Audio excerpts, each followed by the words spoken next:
Welcome to Human Marketing, a weekly podcast for B2B marketers unpacking how brands can stay authentic, demonstrate authority, and build trust as AI floods our feeds with content. I'm Chris Nelson, founder of Human Video. We remotely produce podcasts and other video content with real humans and just the right amount of soul. Today we have Toni Hopponen, who is the founder of Landing Rabbit. I had kind of bumped into Toni about a month ago on LinkedIn. I'm not sure, I can't remember who connected with who, but we ended up having a great conversation in the DMs about all things landing pages and I think social selling and lots of other stuff. Eventually led to suggesting we jump on a call, and we had an amazing call about a week ago. One of those ones where you get to the end of it and go, I wish that had been my podcast episode. So I'm delighted to have you on, Toni. Welcome. Thank you so much, Chris. Cool. Before we dive into the world of Landing Rabbit and everything in that, I'd love to take a big step back and acknowledge that you, according to LinkedIn, you had 12 years and 9 months as founder and CEO of Flockler, which is kind of over to you. I'd love to hear more about that whole story. There's probably a lot to dive into there in that whole experience and what Flockler did and how I guess you got to this point. So tell me that story, Toni. Yeah, thanks.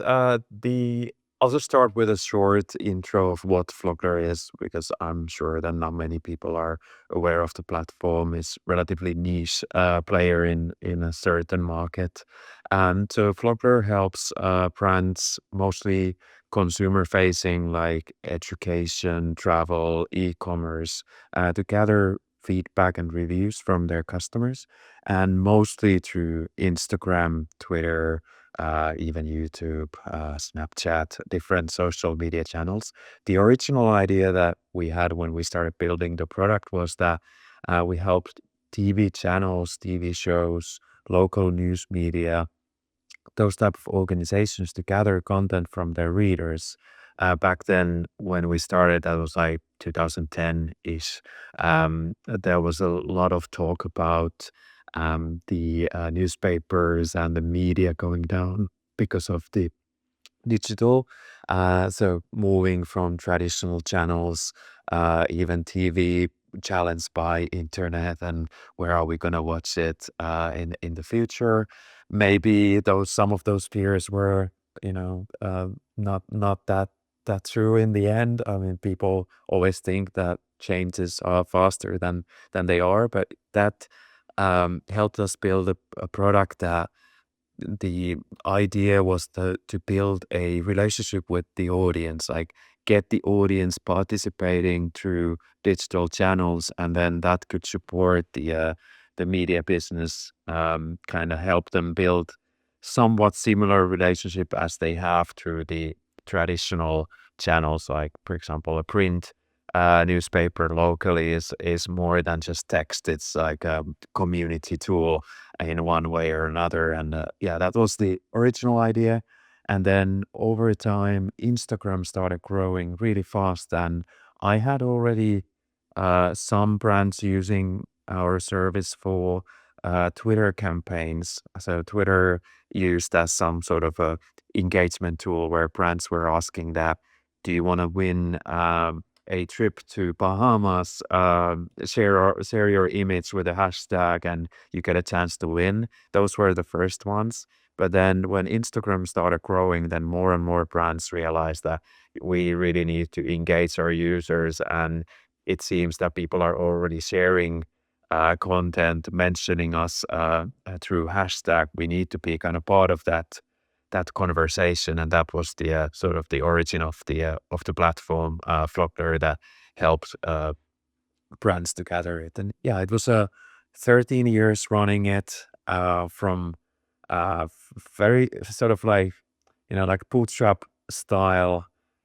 We had some angel funding, which was related to government funding that you can get in Finland, where we were, and well, where the company was based is not anymore, but that was the headquarters back then. And in Finland, you have the system that if an investor invest, then you're more likely to get a grant or some sort of a subsidiary from the government. And yeah, that mechanism we used, but otherwise it was bootstrapped from from day one. And yeah, exciting journey that then ended. For me, we together with my co-founders, we decided that if we will find a buyer for the service, we'll be happy to do some other stuff. 13 years is a long time, and we were around that same domain of user engagement since the day one. And even though the product kept changing, but it's at some point it started feeling like I've been talking about this user engagement for 13 years, and it's nice to do something else. Yeah, that's the Sure. story. I love it. I read somewhere that you kind of started off with a kind of founder-led marketing and that, which then ended up in kind of product-led motion, but doing all of that with no sales team. Can you tell me a little bit about that? Yeah, it's we started first, obviously, like most startups started as a sales guy or the CEO. You are responsible for finding those clients no matter what. So I was using cold calls, emails, anything I could imagine to get hold of customers, and that works until a certain point. But then to actually scale and build something that you can acquire customers internationally, you have two options. You either kind of create a sales model that you believe is going to be profitable, even if you give it to someone else. If it's not just the founder running it, it needs to be quite systematic, and the deal sizes need to be quite high to justify hiring someone. And the other option is to go more like self-serve content marketing style. And I think the timing was right for us in a way that people in general, brands as well, started talking about content marketing being a big part of what they're doing, and something that they should invest in. Like some people were saying that brands should become more like media companies, which I think was bullshit. But that was anyway the thought leadership thinking back then that this is the future. And I started testing that for my company as well, like writing a lot of blog posts. At the start, I was working with someone who used to work for The Guardian, so a really talented writer, and she had set up her own business to help brands to create content and create like impactful impactful blog posts and ebooks and so forth. And that was the start. But I quickly noticed that content marketing for SaaS companies is more than creating the impact and being memorable. You also need to have a path to kind of like from content to some sort of engagement or conversion. Not necessarily that you buy straight away, but like at least you are one step closer in one way or another to get in touch with us. And I started learning more and more, and then eventually Flockler became only SEO and Google Ads, and then obviously word of mouth from our customers. But SEO, Google Ads, and no sales team. We had a live chat on our website, and then when people asked that, could we have a call with someone? Then we try to push them as hard as we can to just like read materials, look at this video. How can we help? It's just easier to handle it straight away instead of organizing a call and then forgetting what the call was all about. But then when some some customers really insisted, then we had demo calls where I was like running a demo of the platform, and obviously there were larger companies that sometimes needed like a bigger onboarding and presentation for the whole group, but mostly it was just SEO and Google Ads. And that really like taught me probably everything about SaaS marketing, like what it means to run a service where it all relies on the quality of your product and the quality of your content and nothing else. Whereas in a sales-led organization, you often kind of like you hear founders saying that, well, marketing isn't that big for us. We have our sales team, and then it's up to sales team to convince. But I chose a different path for that. Yeah, it was so much in there. Is it fair to say that the product was kind of like suited self-serve and what like was less appropriate that you would jump on loads of demos, or was there like an enterprise tier where you're like you maybe could have had more demos but just kind of didn't want to or didn't want to go down that route of having building a sales team? I think originally part of the challenge or part of the sort of like what we wanted to see if it works was the fact that can we actually run this as a self-serve, and is it possible? Because that was the exciting bit when I started the company, the cloud and all that was like it It was must have been out early there that days and all of yeah, that. Yeah. exactly. And it's like there were companies like 37 Signals that I was looking at, and they had three people, like one in Denmark, one somewhere, like they were in different locations, and they were able to run the service profitably and build a world-class service. And me and the two co-founders were thinking that why couldn't we do this as well? Like what's stopping us now with the cloud wasn't the same as it is today, but like that was like it was barely possible to kind of do it in a way that it's a truly global company. So I think part of it was that motivation and curiosity to see if we can pull it off. But then later, when it became the real Google Ads SEO play, then our pricing point was also quite low. So starting from like $50 ish per month. So the deal sizes, the typical one was like 1,000 a year.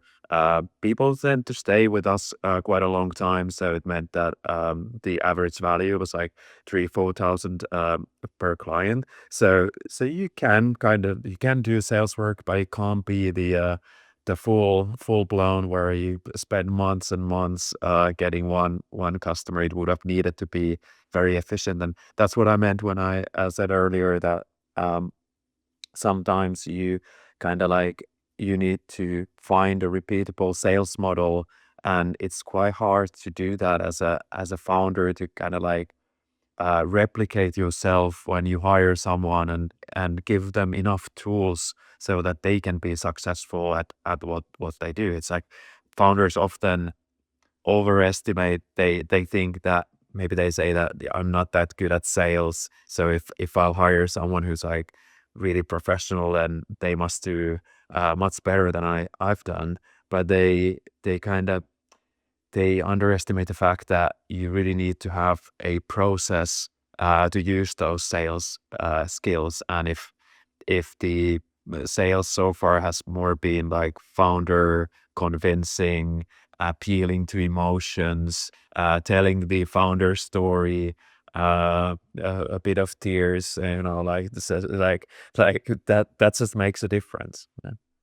That transition from, I guess, well, I mean, if it is a transition from founder led and then to the growth, it's trying to like it's almost unscalable, isn't it? And that's a really tricky journey. And like in a certain way, what I'm building, that's going to be a great problem to have, I guess. But I always wonder just about that. And when we're creating, did founder led motion and creating content with founders and other senior thought leaders, maybe in a company, like that scaling that is really tricky. Yeah, it's like I know from experience with sales people that even though you would find the best possible ones, then if your product is not ready for it, like if everything like the supporting functions inside your company, if it's not ready for it, if you don't have enough resources to scale, when salesperson comes in and says that, hey, by the way, I sold this case, and then you're like, but our platform is not doing that. Like, what do you mean? And then you either have those resources and capabilities in house, or you don't. And yeah, it's a challenge. And when it comes to content, like in your specialty, like scaling the content production inside a team, like even asking marketers in SaaS teams to produce more content, be more active on LinkedIn and things like that is it's a big ask. Not all marketers are either content writers; they might be more like visual. They might be creating ad assets. They might not be like writing long form content. Video is another good example of what we're doing right now, or podcasting videos and so forth. Different skill sets. Hard to scale those, especially if the founder is the one who's driving the first motion. It's hard to scale that later. 100%. 100%. That's great. So that came to an end, a solid exit from that, a bit of a hinterland of kind of consulting and helping other founders a bit, but then you got the bug again. You needed to start building again. Tell me more about Landing Rabbit and how that all came about. Yeah, I think the first month or two after the sale, so we didn't really have obligation to work for the previous company. We just helped them out a bit with practicalities, which was nice, but also a very strange way of like cutting ties immediately and just stopping after 13 years. Yeah, I've heard that the longer, like the stay around for 18 months thing is actually really tricky as well, or can be. It depends maybe on the reality, but I've heard other founders say that that can be really, really like the hardest bit. Yeah, I don't have the experience to sort of staying so long. I can't say what is harder, but I can see the benefit of just really quickly changing elsewhere because for the buyer at least, one of the big benefits was that they were then able to just like really start with their own playbook, what they wanted to do, and they probably knew already that some of the changes that they're gonna make are gonna hurt me personally because I've been running the company in a completely different way and handling my team and employees in a different way. So I think it was probably a good choice. But yeah, there was a bit of a moment when I was unsure what's next for me, and my plan was to actually just take it easy for a bit and not to rush into anything. But when you're an entrepreneur, then just like staying put and not doing much and just thinking is really hard. I'm one of those that like yeah, I can plan and do plans, but I much rather try to build something. So instead of writing a long document, I'm like, okay, let's just test it out and see what we can learn. So I quickly found a friend of mine is running a SaaS company, so I found myself helping him a couple days a week, and then some others on the side, and then I very quickly started like planning the Landing Rabbit, the current company that I've been building now officially since last autumn. But before that already, I was running research interviews and asking people asking actually I didn't ask questions about the product. I was asking like questions like how does their workflow look like? What do they like? Who participates in a certain process with them, and then uh, slowly but surely started building the idea of Landing Rabbit and what it is today. But yeah, it was an interesting time of life after like 13 years of or almost 13 years of full energy um, in one thing, and then um, like until the day when it was signed, I was still 100%, if not more, pushing the company. So like that hard stop made life a bit interesting for for a month or two.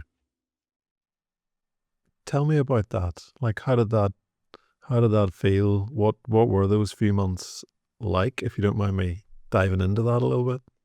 Yeah, I think uh, not even the first few months, maybe even a bit later, but eventually I realized that what has like or what was the biggest shock was the fact that I realized that I've been kind of lying to myself all these years. So like when you're running the business, then you hire people and you get investment, you partner with clients, and then you start building, like justifying to yourself that why are you spending so much time with this company? Why are you kind of working so long hours?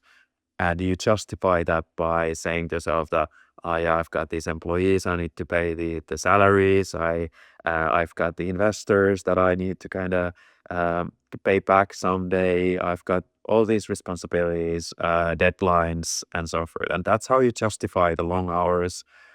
Maybe some of the relationships that are hurting at the same time. It's just a matter of fact that if you build the business, you kind of need to work a bit harder probably than at least for some time. But then when I had a sort of chance to really stop and think what matters, I just realized that the only reason why I was building that was very selfish, like being able to make those decisions yourself, being able to build stuff that is meaningful, making choices, even hard choices when things are not going well, just deciding that now we're going to change the direction of the company. And I think when I joined my friend's company for like a 2 day a week gig, that was the final moment when I realized that yeah, I've been lying to myself saying that I'm building these companies for someone else. I'm just building them for myself. Like, in the end of the day, it doesn't matter. And when I was trying to, or when I'm helping others, what I struggle with is not to help and follow what the leadership wants to do, but it's more like, well, if I see them like they're about to crash and they should change things, then I really struggle because I'm like I don't know how to voice that out, say that hey guys, you need to make changes, otherwise this will crash and burn eventually, or that this doesn't really scale. And I obviously try to convince the leadership, but it's just not motivating for me to see that for a longer period of time. So yeah, I think that was the moment when I like everything else about like selling the company. There's a lot of emotions obviously related to that, but I think the deepest cut was the fact that hey, I've just made excuses all these years, and I just really want to build something for myself, and yeah, the rest are then like added bonus on top. I love that. I love that. And that thing that you build for yourself again became Landing Rabbit. Tell me, what problem is Landing Rabbit solving? Yeah, it's a problem that I've experienced when I've been doing sales and SaaS marketing for Flockler previously, and then the other companies. Honestly, I started with an idea of listing first things that I experienced with Flockler that were not working well. What were the problems, the challenges, time-consuming things, and I had a long list, and then plus some ideas that I had just outside the Flockler work. Um, but I started interviewing people first regarding how to optimize their landing pages because that was one of the pain points.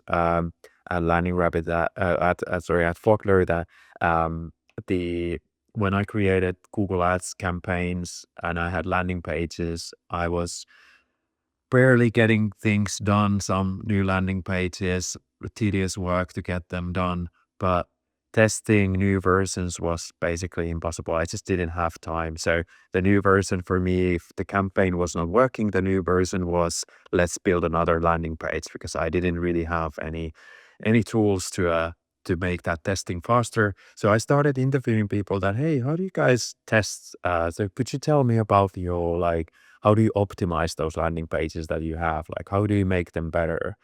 And people were saying that, well, Tony, it would be great to test this, but we just don't have enough landing pages to begin with. Like we have a backlog of things that we haven't built yet. So like testing and A/B testing would be so cool, but it's just we don't have them. And then I was like, okay, yeah, that's my problem as well. But I kept going. I interviewed more people, and more people were saying that that's the bottleneck. Like I just don't have those pages to begin with. It would be great. And then I changed the focus a bit. I started interviewing other SaaS marketers, and they kept saying the same, that regardless of the size of the company, the current landing page building requires like three skill sets. So you need to be able to write content, and not just any content, but really know your customers and understand what message would land and so forth. Then you need to design it one way or another. You need to create a mock-up or ask someone to design it for you. And then finally you need to build it somewhere. And there are tools for all of these. So like I'm using Google Docs for writing content. Then I use Figma or something else to create a mockup, and then I either build it myself in a content management system, or someone else builds it for me. There's tools around that, but that process is just like three separate skill sets and three separate stages. And in between, there's a lot of back and forth. Like in my previous company, we had a custom built website. So what it meant was that when I finished the copy in Google Docs, I either created a quick mockup or actually designed it. But then I had to wait for a long time to get someone to actually build it, because I didn't have the tools to build it. And then by the time someone built it, I was like, okay, what was this campaign again? Like, like what I really said, the momentum is kind of like out of the window. And I what I've been now trying to solve with Landing Rapids, or what we're trying to build, is a tool that helps you remove those obstacles in that process. So it starts with a planning for the marketer. So marketer plans content first. What is the page about? Who's the customer for this page? What are the benefits, features, problem and solution for this specific customer or industry or job role? Then the next step is to, with AI assisting you to write the best possible content, and at the same time you can see the design building for you. So you'll see design that looks like your website, something that you are familiar with, and you can just focus as a marketer. You can focus on the content, writing the best possible one, and then the last bit is to import it to your existing website, and that's what we're trying to handle as well. So we're trying to kind of like get rid of that three-step process with back and forth and delays, to a place where marketer can, if not build the full page and the final version, but can get very close to that version on their own, and then share that with others and get better feedback and get more things done. So yeah, that's the problem and idea at the same time. I love it. I love it. And we've had a great chat about kind of how you're going about that and some of the technical challenges of that and the rollout of that. This podcast called Human Marketing, thinking about all things human marketing and kind of applying that to the world of landing page design and maybe the optimization of landing pages. Can you? I'm kind of assuming you've dive fairly deep into the world of landing pages at this point. What thoughts do you have on, I guess,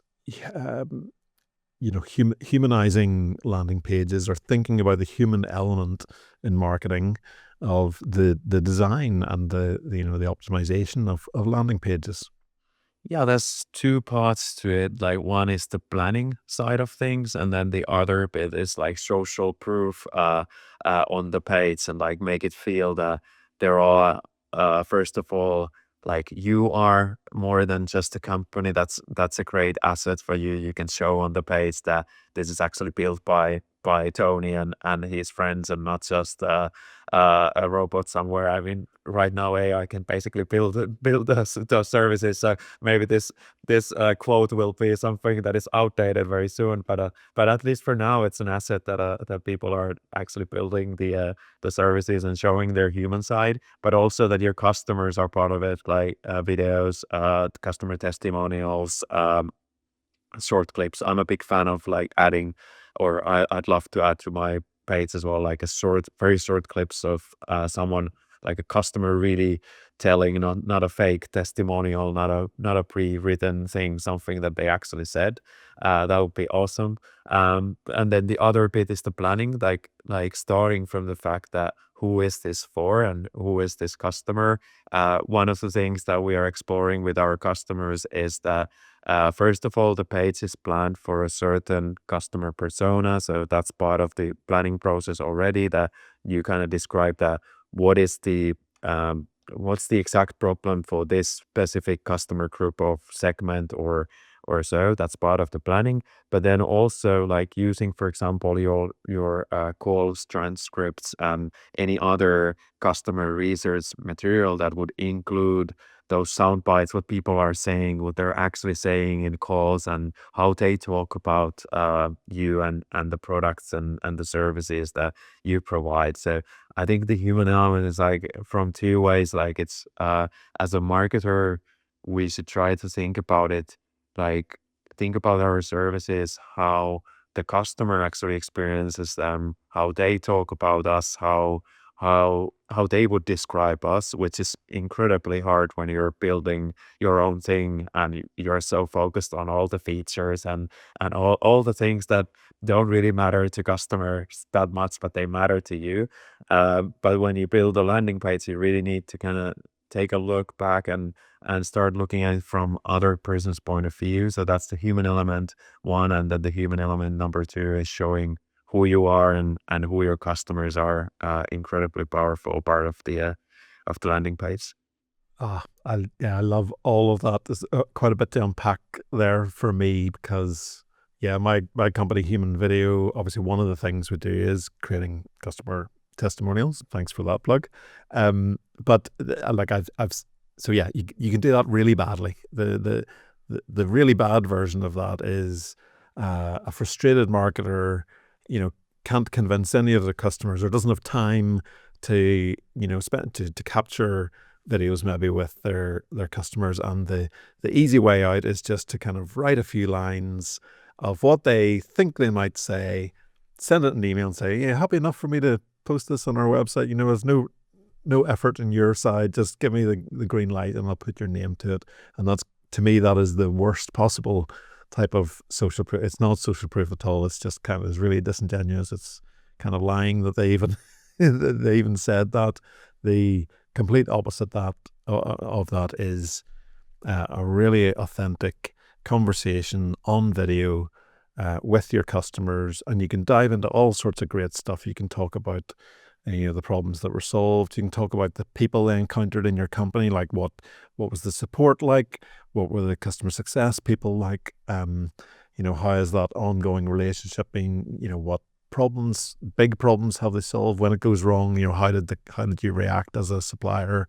There's so much great stuff, and like from my point of view, seeing really great applications of that in landing pages, particularly in like B2B SaaS world, you can present that in a really good way where you just have these short clips, maybe a bit of a carousel of 8 of them or 6 of them. It can maybe start out as just a quote that then has a play button, and that's a really effective way of kind of reinforcing the easily accessible text and image, but then adding the real proof by hearing that person say it. Or it can be a deeper dive. If you go into like a case study page, top of the case study page should be a really good testimonial video, that's maybe just queuing up and humanizing the customer and just adding all of that trust through the real conversation. And they're super authentic. You're not scripting it. You're never scripting anything. You're just having a really good conversation with your happy client. And yeah, I think that's, like, I've seen that done so well. It's a big part of where the content we create for our customers should end up, as landing pages and on on a client's site, as well as testimonials can be used as retargeting ads and little clips and things like that in other ways. But for me, the main place is adding that vital social proof to a landing page. Yeah, definitely. And I think there is a place for like really well produced in a way that it's like scripted already, and there's a really good plan what we're gonna say and represent. It's like if you have a great webinar, it's there's some element of planning to that. But then from social proof point of view, and especially landing pages where the person who's visiting the page will not spend long time, and their target is not to learn everything about you and your company. The target is to just like get more curious to learn more and come back next day, or maybe even sign up with you. But like your goal can't be the whole education. And I think in that case, like having short clips, people actually saying something authentic, um the best scenario in my mind is like someone sharing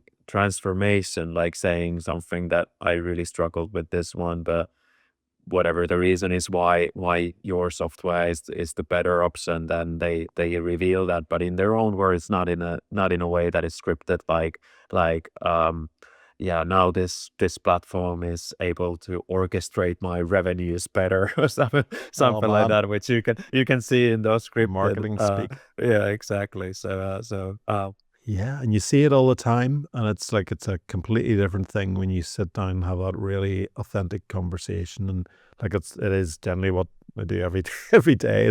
But it's also wonderful because I mean, you should only really be doing it if you have a really great story to tell, if you have happy customers, and there's often a story of transformation.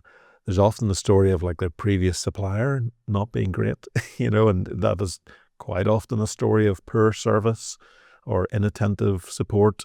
And then you contrast that with the really good experience. Um, yeah, no, I mean, that's 100% what we do.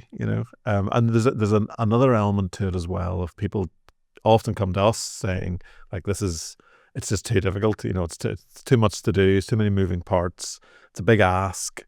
Um, and that's where, and like it doesn't necessarily have to be an external agency, but actually having, some sort of third party capturing that is really interesting, because the customer isn't talking to the supplier about the experience, and that's a little bit of an awkward conversation. You're not saying, you were great. It's the third party, the agency, is saying, you tell me about, in your case, tell me about what was achieved, or how Landing Rabbit helped you. And you can say, oh, the folks at Landing Rabbit was great. Tony was really, really helpful.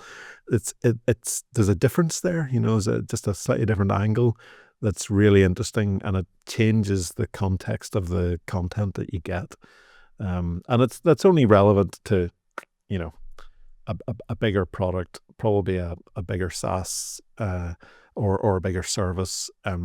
There's a whole world for self-serve, smaller testimonials, absolutely. But yeah, there's a really good way to do that right, and there's a terrible way to do it too.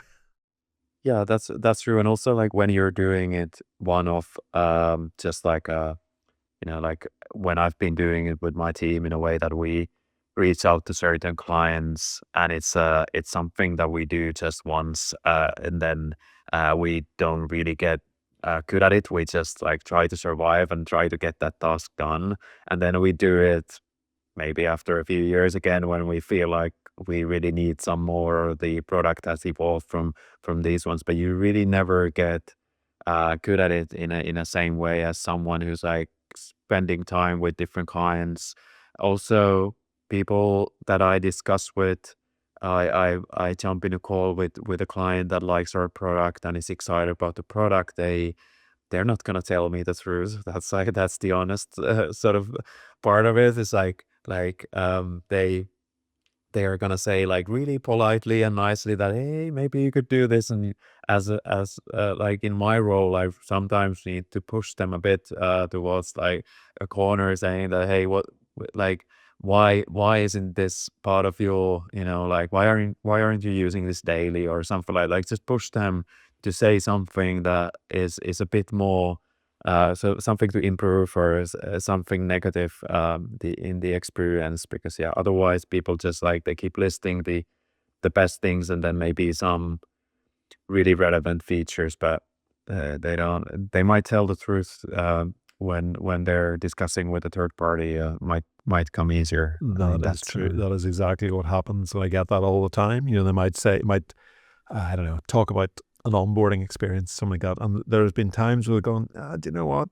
It wasn't actually that great, but that was a year ago. I know that they've sorted that out now, but I can't really talk to you about the onboarding. Like that definitely happens. But also there's something about the final edits, like not being just like completely glowing. Like there's a realism to saying, this bit was, or they didn't have this feature, but actually they listened to us and they were really good about, putting that in their roadmap. And 6 months later, we have that working. It's, that comes with the authenticity of it, and builds trust like in spades, and just this scripted perfection, there's something about, and that's why, the same reason why when you're doing kind of founder-led, content, building in public, all that good stuff, it's about the warts and all, isn't it?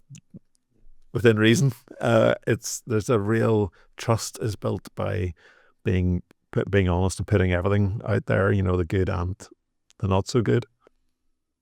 Yeah, totally. And like from founder's point of view, when I'm interviewing clients, then obviously I know how it's on the other side as well, because I'm discussing with some of the providers as well, and saying kind of the harder, truth is difficult because you don't want to hurt anyone's feelings, and you try to form your sentences in a way that, oh yeah, this is gonna be something that helps them, improve the product, instead of like saying that, hey, it's not a great product at all. So yeah, I think the, third party involved, will increase the quality of those, recordings. Also, I like those, testimonials if they're videos, telling the truth. So they might be saying that, hey, by the way, it doesn't really solve me, this and this task, but it solves me these, areas. So someone might be sharing in a way that it's part of my workflow. It's not like uh, one single solution that handles. And I think that builds even more credibility and helps the buyer as well to set the right expectations. So sometimes people, if you follow LinkedIn discussions lately, people are saying that too many subscriptions, I'd like to have all in one tool, and this and that, instead of like multiple tools. But I think often it's more about, your expectations, and maybe you've set the expectations too high for a certain, solution, because of their marketing or their sales, or something else that was kind of convincing you that a one solution can fix everything. So yeah, sometimes having those honest and, sort of, that sort of testimonials that also reveal the bad, things, or so, they can build a lot more trust, and help you sell. It's just up to you as a founder, if you have the skin to, to a thick skin to put them out there, and yeah, have them online. That's a bigger ask. Yeah, and the right balance, it can absolutely be helpful. That's all amazing. Um, you, in terms of landing rabbit, are you selling to marketers, or are you selling to ad agencies? Yeah, who are you kind of going after? We've built a tool for marketers, SaaS marketers, but, obviously that in many SaaS teams, that means that it's an external company helping them. If not the whole process, then part of the process. Quite typical scenarios are that there's a development agency who's helping you to run the website, and they might actually build those pages, and then you might have like ad agencies and marketing agencies, creative agencies that take care of the whole process, like anything in between. Or you have the internal team that can handle everything from copy to design to development. So all sorts. But what has been sort of our go-to quote in a way when we're developing this is like, we want to build something that marketers love, so it's mainly for marketers, but we don't want the designers and developers to hate us. So that's kind of the quote that we're trying to follow, that in the end this is a team tool. When I'm in a chat with a SaaS company. Like today, I had a chat with a company that CMO loves the fact that he can then be more strategic using this tool. So someone who's writing the landing page, another marketer can show their work easy. The CMO can review that, discuss with the leadership team, is this strategically right? Do we want to go towards this route or that route? So that's one angle. And then when I discuss with the CEOs and leadership teams, then they see opportunities of like how their sales work can be much more easier when they have better materials online, instead of creating decks and writing all those emails with the same content that you've already repeated. So that, like, giving their marketers tools to really help the sales team. So yeah, in the end, it becomes the sort of like a team tool, and I'm selling for the whole SaaS team. But kind of similarly, when you take a look at products like Linear, Linear is saying that their project management tool, they're saying that this is built for the person doing those tasks, and they don't do any choices that will kind of slow down the work of that person. So they don't build like reports for management or other things that the leadership would find really interesting. They always focus on that person and that small team. That's what they are kind of like, they are talking about all the time. And I'm following the similar idea that this is definitely for marketers. But yeah, the others in the team, they need to be involved in this process. And yeah, we can't just ignore their existence. Fab. Yeah, no, it's great. Thinking about, I guess, how you're, it's kind of extension of that, but how you're marketing uh, Landing Rabbit, if you're really pushing it at all at this point. But you're like, can I can't remember who found who, but you're obviously really active on LinkedIn. Um, Tell me a little bit about how you're going about promoting Landing Rabbit, and are you very much going founder led? How's that all going for you? Yeah, from previous one, I learned that the SEO is something that you want to start early, and that's been part of the Landing Rabbit experience even before we had the product idea. So I started writing content.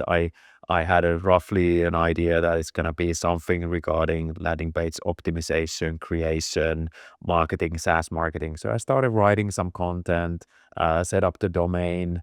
And then now, obviously, that content has become much more focused. So I've been updating that and creating more content and pages, and that brings constant flow of leads for us already. Even though we're like, new domain, not much to go on about, very sort of niche focus, but it already gathers some traffic. So that's something that I recommend every founder to start, like create some content already very early on, because that's the long-term investment. And then the shorter term investment has been, for me now, it's been LinkedIn organic. So posting really actively, commenting really actively, and then from there finding the right people. So in my case, I've been trying to gather like as many SaaS founders and SaaS marketers to my followers and connections, and then obviously people that are helping them as well. But like target audience being the SaaS marketers and founders. And my goal is to get as many discussions started with them instead of like trying to sell Landing Rabbit in LinkedIn message. If I just keep posting about landing pages every day, then no one's gonna be interested in that. Plus, I'm not gonna be interested in writing about that. And what I've noticed from LinkedIn DMs is that it doesn't really matter how the person got connected. Like we met there, we don't remember how we got connected. What it doesn't matter, like the only thing that matters is that okay, something got the connection going on, and then if you can get the discussion, uh, if you can start the discussion, that's the harder bit, and keep that discussion going. That's the harder bit. But if you can get that going, then there will be a moment when the person will ask you that, okay, what you're doing, like, or what are you building right now, or something like that, and then all I need to share is the problem that I'm solving. Nothing about the actual Landing Rabbit as a solution, and the response to that will tell me that does it make sense for me to share more about Landing Rabbit, or is this person not the right person, right someone working on landing pages, or maybe the problem isn't there right now, so maybe it's too early for them. But like that's the only thing I kind of need as a business result, is the opportunity to share like what's the problem that I'm solving. And then those people who are like, yeah, I've been there too, it's like constant hassle, then like you don't need to sell anything like that. After that, you're just like, oh yeah, it's a hassle for me, which it is, and this is the solution that I'm thinking. What do you think about this solution? It's a natural conversation between two people who have experienced the same problem, instead of a sales, sort of a straightforward sales message. I'm sure that there are other ways to do it. Some people just like send those cold emails and cold outreach messages with the offer. I'm sure it might work, but it's not the way how I run. No, yeah, I see it. I see it a lot. I don't know. It depends on the offer, depends on the world that you're selling into. But I am a firm believer in, putting a lot of brand stuff out there, um, putting your content out there, and at least that being a warmer or something to warm up the conversation. That I'm connecting with people who have seen my content, who have interacted with it in some way, and that doesn't even, it needs to be more than just a like, or something. It's people that I'm starting to end up in conversations with. Lots of stuff in the comments is really great. But when you then send a connection, like it's 100% success rate, because they already know you, they're already having a conversation with you, and I often have amazing conversation, like we found conversation in DMs that really naturally led to, oh, we need to talk about this. I think for me it was the connection between us both, that we potentially could help ad agencies. There was a connect. I'm looking to create video content that could be used in LinkedIn ads. You're looking to particularly work with Google ad agencies, or LinkedIn stuff as well. I imagine it's really appropriate in the scaling of Google stuff, the connection between keywords and the end content then on landing pages. But like that was a great conversation that kind of came from it. And I just think that initial, they talk about warm inbound, outbound, not cold, and not roasting, but that there's been something happening there beforehand just makes a world of difference. And taking that even further, when you start doing loads of content stuff, particularly podcasts and things like that, you just get these amazing experiences of, people coming up to you at trade shows going, oh, I know who you are, I know all about your product, I've been listening to the podcast for a year. Or when you get into big sales conversations, and maybe somebody else is brought in further down the line into a sales conversation, maybe somebody else that's actually a decision maker, and they go, oh, I've followed your podcast, I've seen your content on LinkedIn already, I really love what you're doing. That makes the world so much easier. The trust that's already built up from putting all that great content out there is invaluable, and it's only realized at that point. You could have somebody quietly listening to a podcast for 2 years with nothing, and then when they're in market and it comes to the moment, there's no one else they're going to think of. It's so difficult to measure. It takes so much patience, but it really works, and it's just it's a wonderful way of selling. I think if it's appropriate, and if you can kind of hang on for it, very difficult, easier said than done, but I think it's super valuable. Yeah, definitely. I think there's two trends right now. One is the sort of the AI coming in, and everyone can build stuff, but I'm I'm thinking, at least in my content strategy and in my marketing strategy, that relationships are gonna matter much more than they did before. So like when I was able to build my previous business, just like having that Google Ads and Without talking to SEO. anybody. Yeah, exactly. I think that time might now change when everyone is competing with some sort of a product that they've built, and the audience is most likely a bit confused that what product is good, why do I even need AI to begin with? And the only way to find out is to ask people that you know already and trust. The other trend uh, is like going towards smaller companies. Like at the moment, we're three people building this landing rapid, and we could definitely add some people. It's not about that, but I'm quite convinced that sooner or later, a lot of the coding is going to be handled by agents, and the role that we're going to have is more like understanding customers and then turning that to a great UX